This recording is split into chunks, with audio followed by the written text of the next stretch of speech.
की तस्वीर के ऊपर जूतों का हार पहनाइएगा, क्योंकि ये सियासत के लिए देखिएगा किस घटिया लेवल के ऊपर आ गए हैं। आज के औरंगाबाद शहर के अंदर कांग्रेस के और राष्ट्रवादी कांग्रेस के दलाल नेता आज सड़क के ऊपर अगर निकले तो उनको देखकर थूकना चाहिए हमें।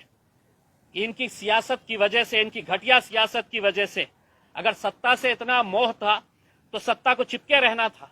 हम तो जूते मारते हैं ऐसे नेताओं को। हम पूछना चाहते हैं शरद पवार से, या मुंह में लड्डू लेकर बैठे हुए थे। हम सोनिया गांधी से, राहुल गांधी से, अशोक चौहान से, यहाँ के मराठवाड़ा के तमाम नेताओं से हम पूछना चाहते हैं, मुंह में लड्डू लेकर बैठे थे। अब आओ औरंगाबाद में आपकी खातिर हम कैसी करेंगे जरा देखिए। ये हम तो चलिए औरंगाबाद और उस्मानाबाद को हम खेल लिया जाए करके। उसमें उद्धव ठाकरे साहब, हम आपकी इज्जत करते थे, लेकिन जब आप ऐसे फैसले करने के ऊपर आ गए हैं, जब जाने लगे थे तो जरा अच्छे से चले जाते तो ज्यादा बेहतर था। मैं औरंगाबाद की आवाम से अपील करना चाहूंगा, अब ये मामला केंद्र के सरकार के पास गया है।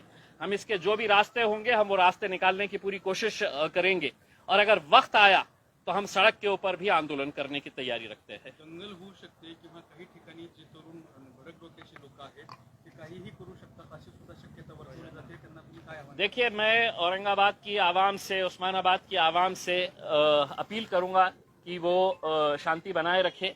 अभी हमारे पूरे रास्ते बंद हो गए हैं ऐसा नहीं है, हम दूसरे भी रास्तों का इस्तेमाल करेंगे, लेकिन आज हमारी पूरी नाराजगी कांग्रेस और राष्ट्रवादी कांग्रेस, जिन्होंने हमेशा सिर्फ अपनी सत्ता की खातिर किसके साथ जाना, कैसे जाना, अपनी कुर्सी कैसी बचाए रखना, सिर्फ वही खेल खेला। मुझे बताया गया है कि 2 कांग्रेस के मंत्री कैबिनेट मीटिंग से बाहर निकल कर आ गए। अगर तुम में जरा सी भी शर्म बाकी है तो आज इस्तीफा मुंह पे फेंक कर मारिएगा उसमें।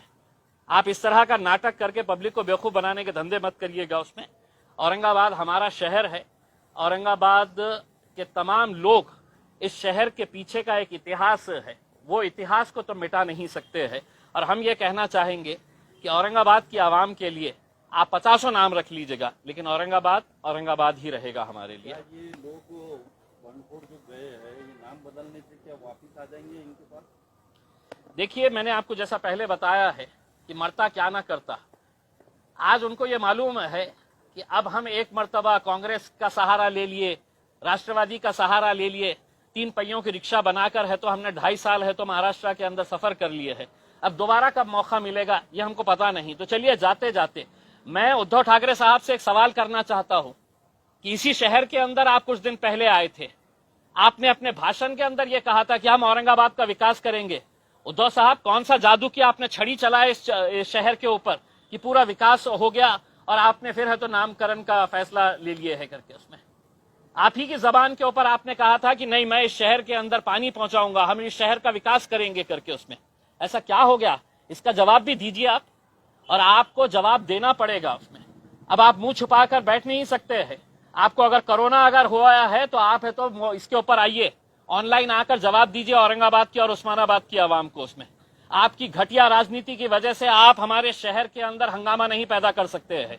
ये शहर हमारा है, और इस शहर के लिए अगर आप घटिया राजनीति खेल रहे हैं तो हमको उसका भी जवाब देना आता है, और अच्छी तरह से देना आता है। केंद्राच्या कोर्टात गेलेला आहे, तुम्ही आता केंद्राकडे काही ऍक्टिव्हिटी करणार आहात का? बिल्कुल करेंगे। हमने ये बताया है कि हमारे पूरे रास्ते खुले हुए हैं, और अगर वक्त आया तो हम सड़क के ऊपर भी आंदोलन करने की हमारी पूरी तैयारी है। देखिए, मैंने जैसा पहले बताया था, संभाजी महाराज, छत्रपति संभाजी महाराज, छत्रपति शिवाजी महाराज, फुले शाहू अंबेडकर, ये घटिया नेताओं के लिए महज सिर्फ एक नाम है। अपनी राजनीति चमकाने के लिए, अपनी दुकानदारी चलाने के लिए सिर्फ ये नाम है। वरना मुझे बताइएगा कि क्या वजह है कि इतने सालों तक आपने पेंडिंग करके रखा था, और जब जाते जाते जब अपना मरने के जैसी हालत हो गई है, अपनी सत्ता गिरने वाली है, तो तब जाकर आप ये खेल खेल लेते हैं। क्या वजह है आपके? आप ये बताइएगा हमारे को कि अचानक जाते जाते आपको क्यों ख्याल आया। यही तो हम कहते हैं कि आपको संभाजी महाराज से कोई आदर है, सम्मान है, प्रेम है, ऐसा नहीं है। आप उनका नाम लेकर अपनी राजनीतिक दुकान चलाना चाह रहे थे। इसीलिए तो आज आपने ये फैसला अपने फायदे के लिए, अपने राजनीतिक स्वार्थ के लिए लिया है। अब केंद्र सरकार के अंदर गया है, अब केंद्र सरकार ये कहे, सोचेगी कि ये फैसला तो कैबिनेट में शिवसेना ने लिया है, अब इसका फायदा हमको मिलेगा या नहीं मिलेगा। तो भारतीय जनता पार्टी भी सोचेगी कि भाई हमने अगर इमीडिएट अगर इसका फैसला ले ले तो इसका क्रेडिट शिवसेना को चले जाएगा।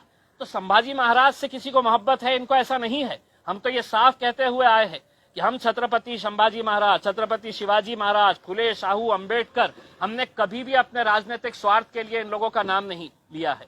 ये बहुत महापुरुष है, हम इनका आदर सम्मान पूरी तरह से करते हैं, लेकिन अपने राजनीतिक स्वार्थ के लिए कभी भी इनका नाम का इस्तेमाल नहीं किया है, जो ये राजनीतिक पार्टियां आज तक करते आए हैं। सवाल ये है सर, कि अभी नाम तो बदल गया है, लेकिन कांग्रेस और राष्ट्रवादी कांग्रेस के लोगों ने मुस्लिम समाज को, मुस्लिम वोटर्स को धोखा दिया है। देखिए, मैं यही सवाल शरद पवार साहब से पूछना चाह रहा हूं। राष्ट्रवादी कांग्रेस के जितने भी नेता हैं, और खास तौर से मैं औरंगाबाद के उन दलाल नेताओं को कि आज रात में अगर तुम में हिम्मत है तो शहर के अंदर घूम के बताओ।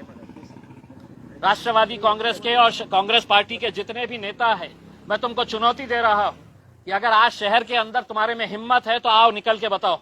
पुराने शहर के अंदर तुमको हिम्मत नहीं है, तुम निकल नहीं सकते हैं बाहर उसमें, क्योंकि कहीं ना कहीं तुमने लोगों के साथ खिलवाड़ किया है, लोगों के साथ धोखा किया है तुमने। और यही वो आएंगे अब कुछ महीनों के बाद, जब चुनाव होंगे तो इनको जवाब मिलने वाला है, और पब्लिक कैसा जवाब देगी आपको समझिएगा।